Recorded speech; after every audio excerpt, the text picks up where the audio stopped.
Right, ladies and gentlemen, we get to the business end of proceedings now. Because we are a not-for-profit organisation, I need to quickly run through an AGM with you. This is a little bit late. We would ordinarily have done it earlier in the year because we're actually reviewing 2004 now. Okay, so we should have done it earlier in the year, but we have had a change of treasurer, and as she reminds me regularly, she's not dealing with her own figures, she's dealing with somebody else's. So we are a little bit late doing our AGM, but if you can just think that we are talking about the last calendar year, so 2024. Okay, it was a busy year. We did a lot. I'm not going to read all that out, but you have a little look there. We've had a couple of very well-attended and successful conferences. We delivered the 4th UK Corrugated Industry Trade Show at Telford, which was a resounding success. Raised 20 grand at that event for charities, which was brilliant. We planned our 40th year events, which this is the final one of this year. We edited and produced the trade show video, delivered 3 masterclasses, and we did an awful lot of stuff which is going to put us in fair fettle for this year and for next year. We updated the website. I don't know how that got on there. Paper Industry Gold Medal awarded to myself. There we go. Representation of the CPI Corrugated Council. So we still sit on the Corrugated Council at CPI, and we've continued all our best practice initiatives and all our professional support. So it was a busy year, and that's what we're reviewing today. The numbers, we set out a budget of having a total income of £76,000 for the year. We nearly doubled that because the trade show was such a resounding success. We actually finished the year with an income of £150,000. We've never had an income like that as a trade association, so it was a bumper year, 2024. All our expenditure is there, so we actually made a surplus of £44,000. Now, to put that in context, we tend to make a surplus of about £5,000 a year, and we run the trade association on those surpluses. So to make a great profit during a very, very busy year means that we have the funds to upscale our events, hence the Silverstone activity that we've just spoken about. So the balance sheet obviously looks healthier for the year. It closed off with net assets of 110 the previous year. So we closed out last financial year at 154. So the trade association is looking healthy. We have coffers, we have funds, which is great news. I ask you to approve those accounts. I know you haven't had a chance to look at them, but if you have any objections, stick your hand up and we'll go through them with you. But we'd like to approve those, if that's okay. And we'd also, you don't know these people, but I'd like you to approve the appointment of our auditors for the year, who will be the same people who audited last year. They were very good. Okay, thank you very much.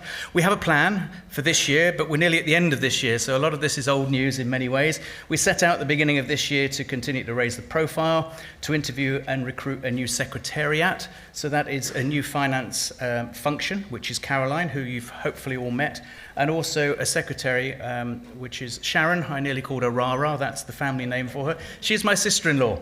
And she's helping out as a secretariat. She's not here today because she's sunning herself in Greece, the lucky lady. Strengthen the SPA committee and define roles. Everybody who sits on the committee now has a portfolio. They have a list of responsibilities. We've never had that before, so we're getting well organised as a committee. We want to go deep using masterclasses rather than go deep at this event because we don't want people's eyes glazing over. We wanted to organise and deliver 3 successful conferences. This is the final one of the 3. So we're well on track for establishing or for achieving everything set out in the business plan. We do have a plan for next year, and we'll spend a little bit of time on this. We're ahead of the game. We wouldn't normally at this stage be sharing it with you, but we are going to spend some of the money that we've accrued over all these years, and we're going to engage with a creative agency to rebrand the SPA. We've been very fortunate to have half a face for about half a century, it feels like. So we are actually going to look at the whole branding of the Sheep Plant Association. We want to stay true to our roots, but we want to bring it into this century and rebrand.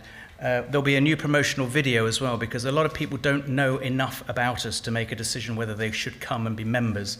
So we are actually going to create a new promotional video, who we are, the benefits, why join, and some testimonials from some of our satisfied members. We want to get a full set of literature as well, because we have bits and pieces, you know, there's a handout for this and there's a handout for that. We want a full overview, a membership pack, what all our initiatives are, and we want to rebrand all our certificates as well, so they all share the same branding. We've touched on it, but we're going to deliver one extraordinary conference next year. That's Silverstone, February. We've just spoken about it. And we're potentially going to put some online content on in June. So, you know, the UK Corrugated Industry Update and some of our initiatives. It'll be an online session. You won't need to travel for it, but just to stay in contact with you so that we've got an opportunity to fill you in with anything that's changing. We want to deliver a much bigger and better and profitable UK Corrugated Industry Trade Show, which happens at the end of the year. Improve and streamline conference and event registration. At the moment, registration, the website does a reasonable job. But when it comes to the trade show, if you think about the thousands of people that all want different things, we need to get slicker and we need to systemize the booking, not only of stands, but the booking of delegates and people who are visiting. So we're looking at a system to improve that. What we're trying to do, I guess, is future-proof the Sheep Plant Association. So when I hang up my hat and say, I've done my 30 odd years, that's enough, somebody else will be able to step in and all those building blocks will be in place. What we don't want is the Sheep Plant Association to stop when I stop. Okay, I'll be honest with you. Okay, continue the social media, etc. So we've got a plan for this year, for next year, sorry. And I just wanted to share that with you, that we're getting fit for the future and making sure those building blocks are in place so that the Sheep Plant Association can continue well into the future.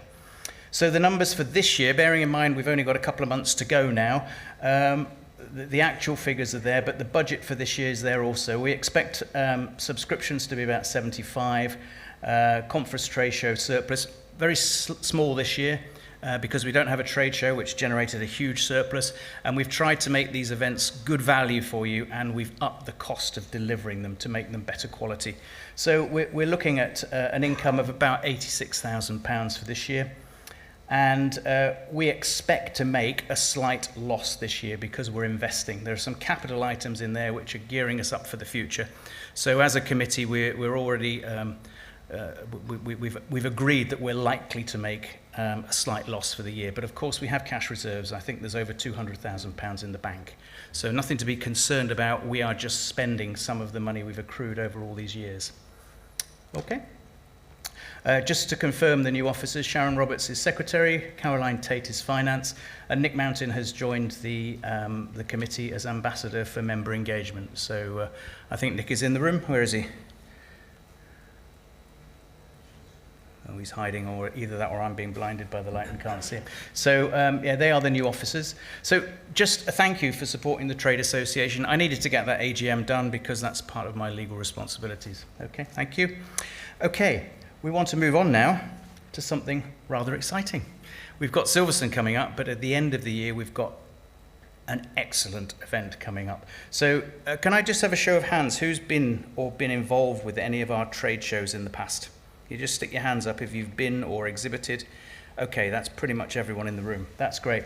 So, bigger and better. Same venue. Telford International Centre is a superb venue. I liken it to a mini NEC, for those of you who haven't been there. We're taking more of that facility. We were on the mezzanine last year, which was level 1 effectively. We're taking the whole of the ground floor of that area of the exhibition centre. It's bigger. It has a solid concrete floor, and it has huge weight-bearing doors at the back so you can bring heavy machinery in and out, very simply on ground level. So this lends itself to people bringing kit, either full machine, part of a machine, or ancillary items that require power. We have full 3-phase electricity available, and there is no weight limit to what you bring into the building. So we expect and hope for probably half a dozen big bits of kit, so you can actually see kit with power to it running. So it's 2 full days. Okay, before it was a day and a half. The first day was for SPA members and friends. The second day was for the wider industry. This is 2 whole days for the whole industry. Okay, because we found a lot of people wanted to come. They weren't SPA members but couldn't make that day. So it's 2 full days. Anybody can come on any day. So we've talked about it in the past. We want to make it an industry event. This is an event for the whole industry. So whether you're an SPA member or not, doesn't matter. Anyone can come any day. There are 82 standard stands available. Now clearly some of those will be doubles, some will be quadruples, some will be more than that because you want to bring kit, but we have a lot of space. That's an indicative layout. It can be different, but it is sizably bigger than last time. Now there will be a priority for machinery exhibitors. You've all already had an email asking you to express your interest if you want to bring bits of kit or machinery. There is an early bird offer, which if you book that stand before the 31st of October, you get a 20% discount on the rate, and you also get first choice of your location and priority marketing. So if you haven't already committed, do so, please, and you'll get your early bird discount. Also, supplier members who don't want to bring equipment but want to be early adopters, they too will get an early bird offer, and we will launch that offer after the 31st of October. Okay? Yeah, and we will open up stands to non-SPA members. They will pay a much higher rate for their stands, but they too can exhibit, and we won't open that until the 1st of January next year. Okay, so you have priority. If you want to bring kit, or you want a stand, a big stand, or a small stand in a particular location, you can. It's priority to SPA supplier members. So register your interest now, and there will be a lot of opportunities to sponsor the event, but also presenters and various bits at the show. So if you want to be involved, please talk to us and express your interest. Very good. I'm now, let's see where we've got to. Oh yes, a staple, something that we always look forward to. Delighted to have Neil Osmond with me. I thought, where's he gone? But Neil has been on the SPA committee for many, many years now. I think it's 11 or 12 years, is it? 12 years. And at all these conferences, we get a UK corrugated industry update. Today is no different, so a round of applause for Neil, please. Thank you.